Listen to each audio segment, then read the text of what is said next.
Welcome, ladies and gentlemen, back to some Age of Empires 3, and we've got Kerim B versus Marty Skanen.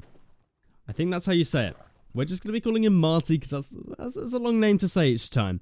But we have got British versus Ottoman. Now, I've been told this is quite an interesting game. I don't know exactly what happens, but yeah, we'll have to see. Kerim B, he's known for his cheesy strategies. And what is going on here? Kerim? He's just gathered enough wood for his trading post. And he's leaving the rest of it. Have a look at that. There's still 100 food on the floor as well. Okay, a bit of an interesting start here already from Kerim. But Kerim's known for his bit of a cheesy build orders. A little bit of a lamer, some people would call him. I mean, have a look at this deck. This is not a standard Ottoman deck right here. We've got two infinite outposts in Age 2 here. He doesn't even have 3 vills. What on earth is going on here? Kerim, what on earth is this? Please tell me you at least gather your 100 food. Okay, crazy stuff. We'll take a look at Marty over here. He's got a bit more of a standard deck. It is called Troll, though. And he's got 2 infinite... What is it with these players and infinite outpost wagons? I am very confused right now, but both players seem to have a bit of a troll deck, which is kind of funny. We see Kerim. I think we just keep an eye on him because he's sending through. Oh, Silk Road. Oh, that's smart. He's about. Oh, that. You know what? That's smart. I give him that. So this basically means all of your crates that you send and I believe the ones that you have on the floor now give you more resources. By 25%. So you'll see, Kerim, you need to be careful. Oh, he gathered all of it. No. And there we go. Look at the amount of wood he gets in there. That's pretty huge. So going to be aging up now with the Philosopher's Prince. I'll be honest, I can't remember what that gives him, because that's not the one we usually see. Kerim going for an absolutely wild build order right now. But you know what? I kind of like it. It's smart. He's got plenty of wood now. Does he just go for another TP? Yeah, he just goes... I guess you just chop 5 more wood, and you go triple TP, and then you go stagecoach, right? I feel like that's what you do here. If that is what he does, that's smart. That is smart. I like it a lot. We see Marty on the other hand though, going to be going for a little bit of a boom. Going to be going for Virginia Company here, which gives him the discount on the houses. So going to be going for a nice little boom, just chopping up the wood for the time being. Interestingly, not dropping a market in transition here. Usually we see a market grab the wood upgrade, gang saw. Always a nice upgrade to get. Only costing 100 food as well. But I guess he's prioritizing houses. Does pay back in the long run to get the wood upgrade, but I guess he wants the villagers a little bit faster. And there we go. 3 houses. I believe it is only 90 food, 90 wood. Or it might be 95 now. I can't quite remember. I'm pretty sure it's 90 wood with Virginia Company. Yeah, I believe it is. Let me see here, Kerim. He's got through his okay. Yeah, so the HFP we went with was the 500 food. But obviously he gets 625 food now because of Silk Road. And he's going to be doing the same here with the gold. Or with the coins, sorry. Honestly, I like it. This is smart. I mean, Kerim, he's known for his lameness, but, you know, this is smart. This is smart stuff. This isn't even lame. This is just cool. I like what he's doing a lot. And we see now, Marty gonna be going for a little bit of a wall here. Have a look at this. Gonna be walling up. Looks like he's gonna be walling the whole left side of the map here. I mean, I'll be honest. This is smart out of Kerim. I like it. Look at the amount of coin he gets here. That is a crazy amount of coin. Gonna be going up to the Fortress Age here at just after 5 minutes. That's good. That is good. I mean, your eco is pretty poor because you didn't send 3 vills. But, I mean, the eco I mean... You're sacrificing eco for quite a bit of extra food when it comes to crate, or extra resources when it comes to any crates. But I'm not sure if it's worth it. We'll have to see what he looks to do with this. But knowing Karim, it's gonna be something interesting. As we see, Marty's just gonna be walling up the whole map here. Maybe he knows what's on the way here. Mana Boom still going on here for Marty. Has slowed down a little bit. Still 14 vills on the wood as he sent through 700 wood. So going to be going for a complete Mana Boom here. Making a little bit of a wall. Bit of an interesting choice going with the wall tactic here. But I guess he's going for the boomy playstyle. And I guess if you've got walls, you don't really need the vision. Sometimes what we see is players scatter the manas out, try and herd in some hunts with them because, well, hunts move away from buildings. So you'd sort of place them in tactical positions to move the hunts closer and whatnot. But I guess Marty is going for a bit of a boom. So he's just going to be walling up instead, making a nice little defensive wall here with the manas. And you got to remember, these guys have a lot of HP, 1,800 health compared to a wall. You know, 300 more HP than a wall, pretty good. And also, it's beneficial for Karim or for Marty if Karim destroys a house because you can rebuild the house for 90 wood and you get a villager. 90 wood is less than 100 food. So it's actually beneficial if Karim burns these down. So, you know, nice little wall here out of Marty. Nice, well, in fact, a couple nice walls. We've got wall 1, wall 2. We've got 2 walls. Karim, on the other hand, he is he's chilling over here.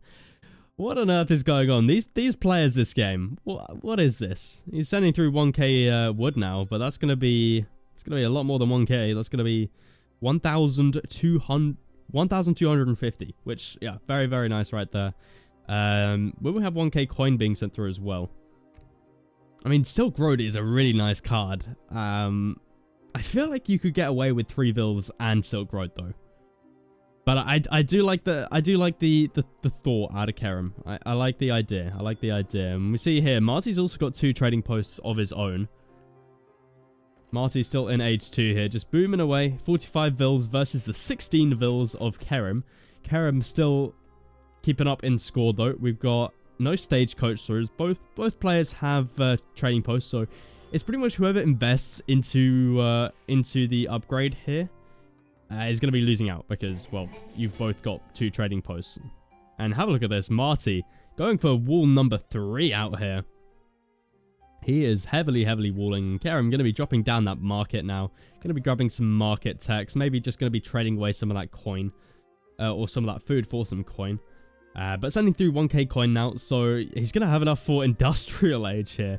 Is this the Karim B fast industrial with the Ottomans? I think it is. Have a look. I mean, yeah. Have a look at this. We got plenty of cards in here.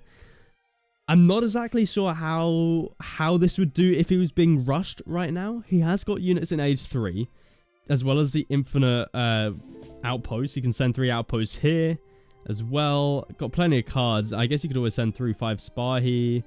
You know, there's plenty of things to send through if he was getting rushed. But, you know, he's not had to send anything. He has just been able to boom in the base here. 1k coin was sent through. And it looks like he's going to be going industrial age. Marty going to be going for more and more walls, though. We've got plenty of walls coming through right now for him. 3 layers of walls. We've got the house wall. We got the mid-map wall. And then we got the enclosure wall, which is sort of just keeping Karim away from from the map. Which yeah, I mean, it works. Not a lot of HP on this, though. So Marty is aging up to age 3. I wonder if we'll see the upgrade for the walls coming in straight away, because I feel like you really need that upgrade for these walls to actually do anything when you're up against an age 4 player with great bombards and you know, a ton of crazy stuff like that. Your walls aren't going to be lasting too long. But Marty going to be making some longbow now. Okay, interesting. Longbow is definitely an interesting one here. But guys, if you're enjoying the casted content that's been coming out on the channel, consider subscribing. Leave a like. All that YouTube jazz. Really helps out. Trying to get to 1,000 subscribers soon. So then we can host a tournament. Because once you hit 1,000 subscribers, it means you're monetized on the channel, which, you know, a bit of money is nice when you're hosting a tournament. You can sort of, you know, it's self-feeding. I think we've got another layer wall. Layer number 4 coming through here from Marty. But yeah, let me know in the comments what you'd want to see in a tournament if we were to host one, because I feel like I'd want to host a pretty spectacular one. I hosted the Nomadic Clash in Age of Empires 4. That was an $1,000 tournament, and that was Nomad. That was Nomad. But obviously AoE 3, a little bit, I would say, less. How do I say this? Less saturated when it comes to just regular 1v1s, right? There's no big 1v1 tournaments going on every single weekend like there is in Age of Empires 4. So, you know, that's definitely an option as well. But if you have any good ideas, let me know in the comments. Let me know what you think should be done, what you'd want to see. Because, yeah, I'd be interested to see what you guys think. Because definitely do want to host a tournament in the near future. But anyway, back to the game here. We got Kerem. He's in age 4. He's sent through his factory here, sending through mercantilism now as well. So he's gonna have plenty of shipments for himself. I assume it's just gonna be another factory and then probably 2 great bombards. We got the mosque up as well. No church card in here for Kerem, so doesn't have the crazy mosque text. Unless I'm just blind. No, I'm definitely not blind. Doesn't have any age to church card. So Kerem floating 2 shipments at the minute. Sending through the factory. I mean, yeah, this is a fast industrial if I've ever seen one. I mean, yeah, I get. And the thing is, he's at 40 bells as well because he's on triple TC. I mean, you know, he's looking pretty decent compared to Marty. He's only on 57 bills. He's in age 3. Kerem actually coming through with a pretty big brain strat here. Obviously, he's been left alone down here. But I feel like this works in other games as well. Especially when you got all of these cards you can send in age 3. Second factory now coming down. I love how he's going for the forward factories here. Gotta love it. And we got mass production coming through. I believe this is the one for... What is it? Is it the wood one? I thought that's the coin one. Well, he's got one set to wood, one set to coin. I'm pretty sure this is the gold one. This might even be the Great Bombard one. I'm not entirely sure. We'll find out in a second. See if he switches this over to Great Bombards. But we see here, Marty going to be taking out the Explorer here with his longbow. Up to, how many has he got here? It's up to 14 longbow. Pretty decent. He's also been walled out here with one of the many layers of walls. That's a lot of walls. That is a lot of walls. But to be honest, walls aren't going to last too long here with Great Bombards out in the field. And Marty's age 4 as well. Now going to be sending through his factory. Great Bombards, though, yeah. These are just going to get taken out very, very quickly. Not going to be focusing down this first. Going to be focusing down the trading post. Wants that trading post for himself. Trading post for both players going to be going down, in fact. What a game this is. Absolute FI strats right here. Insane FI strats. Like, I mean, to be fair, Marty's pretty normal. You know, Virginia Company's a little bit... He says troll, but it's not really that troll. Actually, maybe it is with the 4-layer walls. Factory wagon come through for him. But I mean, I'll be honest, I'm impressed with Kerem's build here. I like this build a lot. Like, this is a good... This is like a really good treaty build, I'd imagine. I don't play treaty, but I can imagine this being pretty decent in treaty. So what is the plan now for Kerem? He's floating a lot of coin, a lot of food. Why can I not hear the game? What's just happened?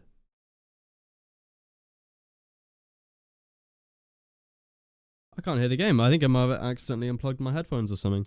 Hopefully you guys can still hear it. Can you guys hear it? It says you guys can't hear it either. What on earth is going on? Oh, it's back. Oh, wait, no, there's music. I just can't hear the actual... Interesting. Okay, well, hopefully, hopefully sound comes back. We got a little bit of music. But we got Black Watch coming through. Have we got the Ranger card in here? So Marty doesn't have the Ranger card. The Ranger card's always a nice one. Transforms all of your longbow into Rangers, which are basically just skirmishers. Which is... It's a very good card, to be honest. Especially when you're in a late game situation like this. Definitely could be good. And we see Marty going to be grabbing himself plenty of Culverins to deal with the Great Bombards. Karam making himself plenty of Great Bombards here. 4 of them already out in the field. 5 Culverins. Doesn't have any sort of army to protect this, though. Still floating a lot of food. A lot of wood. Wait. Is he about to revolt? This macro looks like it's going to be a revolt here. Let's see it. Yeah, it is. It is. It's going to be the revolt. This is going to be the Age 4 timing push here for KRMB. There it is. He's revolted. Going with the... I believe this is the finish. Which... the Egyptians. Okay, Egyptians. Okay, interesting. Going up with the Egyptians. So he gets all of these Fusiliers. Have a look at that. 180 HP, 24 attack, 30% melee resistance. The perfect army here to accompany Great Bombards, any sort of cannon. And it really comes down to the micro battle now for Culverins. I do apologize that you can't actually hear the game. I'm not entirely sure why that is. I'm tempted to quickly go into to the options here and just sort of just do that, see what happens. I didn't do anything. Okay. Oh, we do have the Rangers upgrade through. Okay. Not exactly sure. Oh, it's because wait, did he revolt? No, he didn't revolt. Okay, I just had a weird deck. Yeah, so I'm not sure how did he get this? Is it part of the church card then? But either way, he's got a ton of Rangers here. Have a look at that. 62 of them. But we've got 6 Bombards here. And, I mean, we desperately need some cannon to deal with this. We need some Culverins. We have an artillery foundry being built on the backline here. In fact, we got another 2 barracks as well. Marty at the moment just producing some coin out of the factories. No rockets there. But have a look at the amount of units being sent through right now from Karam. With all of that spare food that he's got in there, he's been able to produce a ton of these Fusiliers out of the town centers here. No other production building apart from his factories making the Bombards and the town centers making the Fusiliers. And he's sending through 16 infinite Fusiliers as well. And you also get a Mameluke with that, which is, you know, pretty huge. Again, apologies for no sound. I have no clue why it's doing this. Sometimes we get the music, sometimes we don't. For some reason, at the moment, we got no music. It's just you and me. Oh my goodness, Karim. What a build this is. I'd love to see this up against, like, actual Age 2 and Age 3 pressure, though. Even if it was a little bit of raiding, I'd be interested to see how this went. As we see, Karim going to be sending in the Fort Wagon now. Rangers need to be careful here up against the Bombards. But we got, is that a full 5 batch? That is a full batch of 5 Culverin Royale. These are only Age 3 Culverins here for Karim. Which means if Marty can win this Culverin war, the Great Bombards are going to be in a little bit of a trouble now. Honestly, if I'm Karim, I just bring these Bombards forward and try and shoot the Culverins. It looks like he's going to be able to get the shot in, though. Oh, losing so many of them already. Down to 4. Still, all Culverins now go down. Those Fusiliers actually doing a decent damage onto the Culverins. I guess when you got a mass this big, I mean, have a look at this mass right now. We've even got Mamelukes coming through because of the shipments. But Marty going to be sending through rockets now. Got even more Culverins on the way. Needs to try and take out these Great Bombards, because once the Great Bombards go down, Marty's going to be having a field day here with his Rangers. Have a look at the stats on these guys. 28 attack, 143 HP, 35 range resistance. These guys are very, very good skirmishers. So they replaced the longbow completely. You can't make longbow anymore. So you're just stuck with these guys. But honestly, it's a good unit to be stuck with. And have a look at this mass Culverin pop right there. 2 on the top here. Would have loved to see a couple being split here. So it's more like 4 from this side, 4 from this side. But either way, Great Bombard's going to be taken down here. Rangers able to take out the Fusiliers here. Having that hard counter right there. Mameluke's going to be running in though. Does Marty have anything to do with that? No, I don't think he does. Oh, he's got the Black Watch. The Black Watch, very, very good here. Double damage up against cavalry here. Mameluke's going to be focusing down the rockets. Rockets still though able to do a lot of damage there onto the Mamelukes. Looks like Kerem doesn't have enough cav here. Marty is just going to be focusing it down. Couple more Great Bombards arrive. This is looking rough here for Marty. Marty down to 56 economy. And he's got a ton of resources in the bank. Needs to get out some more units though. Black Watch going to be popping out. Just the one though. Doesn't have enough coin to well, yeah, he's got quite a bit of coin. Kerem on the other hand, he's got nothing behind this. He is completely out of the tank. He's just got the Great Bombards on the way, but his army's kind of died. It was looking alright for him, but honestly, just the constant reinforcements here from Marty has able to just slowly whittle Karim down, and now Karim, he's down to like nothing. Look at this, 72 pop. I don't even know what that pop is in. Like, what is the pop? We've got 5 Fusiliers here. We've got 2 Great Bombards here and 2 Great Bombards here. There's no way that makes up 56. Oh, we've got a card being sent through. 5 Senna Horsemen and 1 Mameluke. I guess he's like 3 pop or something, because, yeah, I don't know how he's making up that much population space. But, yeah, we've got a fort up here for Kerem, but it doesn't look like he's going to be able to defend it. So many rockets coming through now from Marty. 4 rockets, as well as 5 Culverin here. Able to take out those Great Bombards down to 1 shot. Let's see if Marty can get it. There it is. 1 shot, 2 shot, and look at the pop, though. We got the Senna Horseman, as well as the Mameluke here. But we've got Black Watch. We've got 12 Black Watch out in the field, able to deal with these guys pretty effectively. And we see there the Culverins focusing down those Great Bombards. I mean, they still do a lot of damage, but I don't think it's going to be enough. Kerem, he's down to 25 pop. Fort goes down. His army getting completely cleaned up here. Black Watch able to clean up the cav, and the Rangers taking out the rest of the Fusiliers. And with that, GG gets called with no sound, unfortunately, this game, but it is what it is. Hopefully you did enjoy it. Let me know what you think of the 4-wall strategy British FI up against Kerem's Egyptian build, because that's a pretty cool build. I want to see more of this, and I actually want to see if Egyptians can actually win. But yeah, leave a like, subscribe, and I'll catch you guys in the next one.